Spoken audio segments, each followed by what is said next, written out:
Welcome to our on-location coverage. Day 3, semifinal Saturday, the Whataburger Bassmaster Elite at Lay Lake in beautiful Shelby County, Alabama. This is Stop 5 of the Bassmaster Elite Series. And for those of you that follow on each and every week, you know how it works. We started with 104, cut it down to 50, but after today, only 10 will remain. And we have seen a lot of changes on our leaderboard. The one spot that hasn't changed is our tournament leader. He has led this tournament since day number 1. The prodigy Brandon Palnick with 42 pounds, 9 ounces. But Seth Fighter in the mix in second place. Will Davis Jr., an Elite Series rookie. I hope you're used to hearing that name. He's had a great start to the season. He's also our reigning and defending Bass Nation national champion. And his Elite Series career going pretty good. And this event specifically going pretty good on his home body of water, which is Lay Lake. And welcome into our on-location coverage. I'm Dave Mercer, joined by Bassmaster All-Star photographer James Overstreet. And we had a fog delay this morning, Street. Much shorter than I thought I was going to be. I thought maybe we were going to look at a couple hours. We got out pretty quick, though, but you know, it got light early this morning. The sun was out this morning, so that probably, you know, the guys that want to take advantage of the shad spawn, obviously that put them even later. And slow a little bit this morning, probably because they missed some of the front end of that shad spawn. So it has been a bit of a slow day, but Brandon still got the lead. But, you know, yesterday we talked about these Alabama guys. There were several that moved into the top 10 later in the day when I joined you here. And, you know, you kind of think that one of those guys is going to be there at the end, and it looks like Will Davis is the one that's going to make this Saturday move so far. Will Davis Jr., an incredible pro, an incredible start to his Elite Series career, and he is our defending Bass Nation national champion. Street, do you remember a tournament? You've seen every single Elite Series event there's ever been. Do you remember a tournament where it still felt like on semifinal Saturday, the majority of the field literally is putting the plan together as it goes along? No, I think that, and I think sometimes every day they're putting it together. By the end of the day, they're putting something different together. Because I think if you watch the weigh-in, and you know I'm sitting out front, obviously, and see the entire weigh-in, these later flights, it seems like the weights have gone up as the later flights come in. Of course, then again, that gives you more time to be out there. You're not getting a lot of bites, and that extra time in the day gives you more time to fish. But they'll have a shorter day today, so they won't have that advantage. But Will Davis Jr. with only 3 fish, he's just off the lead. I mean, right now he's kind of the guy I'm looking at. And then Brandon Cabre, OI leader, of course. That's the playing field that our anglers are competing on. 12,000 acres, Lay Lake. Kind of small by Elite Series standards, but our field, 50 anglers left, and a lot of pressure on this playing field. But let's catch all of you up with our Toyota Midday Report and let you know what's been going down on this legendary fishery that for the first time the Elite Series visits. The Toyota Midday Report, and here's what's been happening on Lay Lake. Got to include Patrick Walters after a tough event where he was the pre-tournament favorite in South Carolina, having a great event in here, and that's a great way to rally. Well, you expect him to bounce back. I mean, that was kind of an oddity for him. He got the hometown curse. You know, he's a victim of that over at Sandy Cooper, but he's not gonna be out of it long. He's already back in the top 10. So. Speaking of not at it very long, he is our Dakota Lithium Rookie of the Year, and everybody talks about Jay Shakeup. And you look at the hot start that Patrick Walters had, and it's amazing that Patrick Walters has only been around as long as he has, and he's got 4 wins. But Jay Shakeup, hard to believe, already an Elite Series champion, set the all-time record for smallmouth bass, and he is not just a one-trick pony, James Overstreet. No, he's kind of my surprise. When I look at the top 10 and I see Jay in there, I mean, no offense, but he's the surprise for me in that top 10. I mean, we know what he can do up north in smallmouth country, but, man, he's held his own down here, down south. So he's obviously a lot more versatile than I might have thought, for sure. Jay Shakeup having a big tournament, as well as Alex Redwine. They roomed together, so it looks like they figured something out. And by the looks of things, it's that Tiny Bait's making becoming a big player in this event, and not even just with our leaders, but you look at the amount of anglers in the top 50 that got here throwing a bait 3 inches or less. It truly is amazing. But a Alabama event is not near as much fun if you don't have Hamner time. Justin Hamner in the mix. Yeah, when these guys first pulled in here and saw all that, because the grass is really lush, I was surprised how green it was, how far along. At home, it's not near this green and lush yet and grown, come back and emerge, but probably everybody went straight to the bank, thought, okay, here we go, swim, jig, and that sort of thing. But yeah, when you talk about the small bait, the finesse fishing again, I mean, we're kind of right back to post-spawn. I thought maybe this might be a shallow tournament where forward-facing didn't have so much of an influence on this tournament, but we're kind of right back there again. I mean, it's here to stay, and it's going to be, obviously, in every tournament we're going to have. It'll have an effect. A major player, but Justin Hamner, a Bassmaster Classic qualifier, currently in 5th place.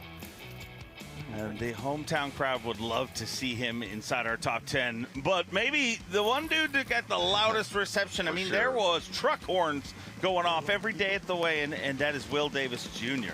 Well, you see now he's taking the lead on Bass Track. I mean, as soon as, when we came on, you know, he still needed a limit, but you see here he's up by the dam, and I'm sure he spent a lot of time up there. So he knows that deal up there, and he's probably just going to sit up there the rest of the day and hopefully curl up, and he's going to be there on Championship Sunday. An incredible representative of this area and the Bass Nation. He is your Bass Nation national champion. And now he is an Elite Series pro, and what a season he is having, his rookie season. But let's look at a former Progressive Bassmaster Angler of the Year, the amazing fighter man, Seth Fighter. You know, Fighter, he said he's one of the few guys, he doesn't have his electronics on. He likes to fish like this. He likes to just run down the bank, fish docks, fish grass, pitch a jig, throw it. But he told me this morning, he said, I don't even have them on, so I'm just going to run the grass and do my deal. Fighter, number 5. Working out pretty good. And that right there worth a llama. But let's look at our tournament leader, Brendan Palnick. Unbelievable career, 2 Angler of the Year titles, and if he wins this week, that's Bassmaster win number 7, not including his Bass Nation national title. No, you're getting into historic numbers with Brandon, and fairly young in his career. So the question has been with that place back there in the back there in Beeswax. To me, like it usually is, especially, can his fish hold up? Are they going to last the entire 4 days? And you know, he's still in there, and we're about to find out. But fish are coming. He doesn't have a big fish this morning, so we'll just see how this day progresses. The afternoon goes, but he's staying back there for now, and he hadn't came out, so we'll see what happens in the back of Beeswax. Making a lot happen with one area. And it's hard to believe. I mean, we keep saying, how in the world did he get that to himself? I mean, one of the most publicized Bassmaster Classic victories ever happened there, and he was the only one that turned left on the day 1 takeoff. No, I mean, he was boat 64 on day 1 because of the history of this Smallest one creek. I've hooked there all week. Okay, we go. That is incredible, man. That is a tiny one. What in the world? I don't know if that's a keeper.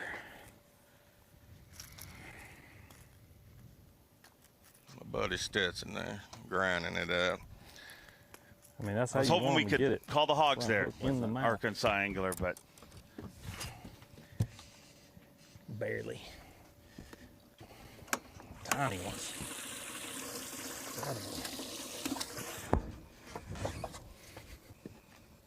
Well, them ain't gonna get us where we need to be. But I know the ones we need are in there. That is a fact.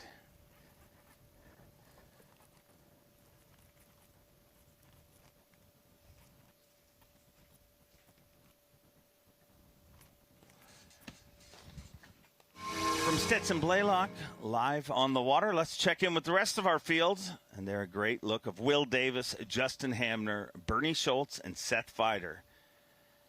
And we talked about how after day 1, as you said, some of the Alabama guys hadn't shown up. But you see, half of our 4-box is from the great state of Alabama right now, sitting respectively in 1st and 5th place. I can't really tell about what Bernie's doing here. He looks like he may be off that. He had a 200-yard stretch of bang. I asked him this morning. I said, "You gonna throw that buzz bait?" He said, "I'm gonna burn the paint off that thing."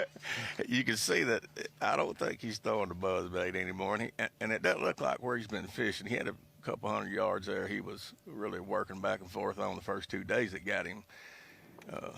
I guess in the top 10 spot, but he's had a slow morning.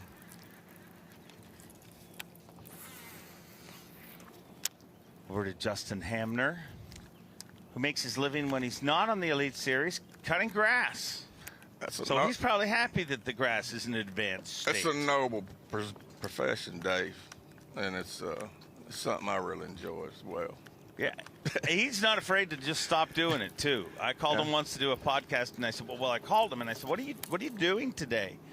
And he said, "I'm cutting grass. I got a busy day." And I said, "Oh, okay, no worries." I said, "We'll try another time." I said, "I was calling to have you on the podcast." He was like, "Grass cutting can wait." Just left his tractor there and did a podcast. I mean, man of priorities. I don't usually let nobody bother me when I'm on the lawnmower, you know. I put my music on, and What do you listen to on give me a couple of Overstreet songs when you're cutting the grass. I'm usually I kind of like I'm usually more rock and roll on the mower. Yeah. Just, you know, trying to get things done. Move a little quicker. Like what, like the Eagles? No, I'm a little more intense than that. More intense? Like how intense? Well, give me a band. Maybe Bob Seger or something. Oh, wow, a little Seger. Yeah. Anyway. From Bob Seger. Back out live on the water, 4 bucks right now. Stetson Blaylock, Justin Hamner, Bernie Schultz, and Seth Feider. And you got to feel that Bernie got hurt with that fog delay this morning, because a lot of the anglers fishing that shad spawn bite did a lot of their damage early, but sometimes it extends it, but it doesn't seem like it helped a lot of those guys this day. Well, no, I mean, Bernie's relying on that buzzbait bite early, and he's probably going to – he may mention this afternoon to you, Dave, that he could have used that morning deal because he probably did need it. I mean, it's kind of been what he's relied on, and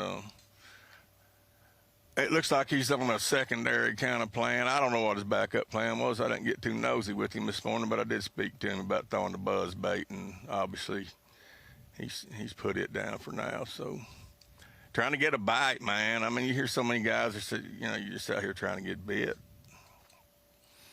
Yeah, who would have ever predicted? And that's the amazing thing about setting up a schedule. It doesn't matter where we go throughout the season. You're going to hear somebody say, you know, if they were here 2 weeks earlier, whatever, but who would have ever thought we were going to come here to Lay Lake? And you'd have several anglers on stage saying, man, I can't wait to get to the Sabine River where it's really easy. Yeah. Well, and it's got to be frustrating because everything looks so good, too. I mean, you go down there, there's so much lush vegetation, and the fish ought to be in it. You know, the way you think as a fisherman, that sometimes it's got to make you wonder, I don't even know what I'm doing out here right now, you know. I hear you. Well, you know what? It's a comfortable spot to be in on semifinal Saturday. It's the top 10, and that'll look at your top 10 atop the leaderboard. For the first time this week, we have a brand new leader, Will Davis Jr. with 44 pounds, 15 ounces. The prodigy right behind him, Seth Feider in third place. This is the Whataburger Bassmaster Elite at Lay Lake. Street, I'm already thinking about lunch. The Whataburger truck is coming here at lunchtime. Are you doubling down, double burger or single today? Number 2, grilled jalapenos and onions with pepper jack. That's what I'm going to be on. Never let you down. That's ketchup on my fries.